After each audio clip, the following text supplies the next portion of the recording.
ಅತ್ಯಂತ ಪ್ರಾಚೀನ ಕಾಲದಿಂದ ಭಾರತವು ಈಶ್ವರ, ಆತ್ಮ ಮೊದಲಾದ ಇಂದ್ರಿಯಾತೀತ ವಸ್ತುಗಳು ದ್ರವ ಸತ್ಯವೆಂದು ನಂಬಿ ಅವುಗಳನ್ನು ಪ್ರತ್ಯಕ್ಷೀಕರಿಸಲು ತನ್ನ ಸರ್ವಸ್ವವನ್ನು ವಿನಿಯೋಗಿಸಿದೆ.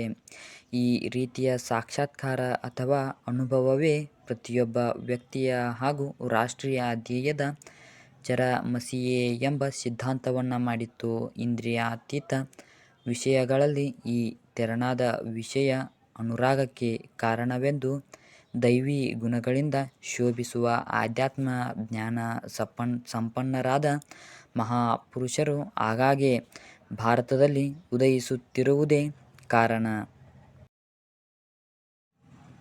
ಪಶ್ಚಿಮ ದೇಶಗಳನ್ನು ವಿಜ್ಞಾನದ ತವರುಮನೆ ಎಂದು ಕರೆಯಬಹುದಾದಂತೆ ಭಾರತವನ್ನು ಧರ್ಮ ಹಾಗೂ ಆಧ್ಯಾತ್ಮದ ತವರುಮನೆ ಎಂದು ಕರೆಯುವುದರಲ್ಲಿ ಅತಿಶಯೋಕ್ತಿ ಇಲ್ಲ.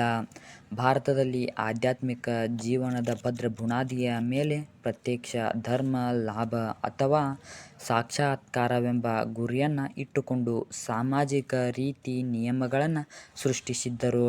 ಸಮಾಜದ ಪ್ರತಿಯೊಬ್ಬ ವ್ಯಕ್ತಿಯೂ ತನ್ನ ಸ್ವಭಾವ ಸಿದ್ಧವಾದ ಗುಣಗಳನ್ನು ಅವಲಂಬಿಸಿ ತನ್ನ ಕರ್ತವ್ಯಗಳನ್ನು ನಿಷ್ಠೆಯಿಂದ ನೆರವೇರಿಸಿ ಧರ್ಮ ಲಾಭ ಅಥವಾ ಭಗವತ್ ಸಾಕ್ಷಾತ್ಕಾರ ಪಡೆಯಬಹುದು ಎಂದು ಅವರು ದೃಢವಾಗಿ ನಂಬಿದ್ದರು.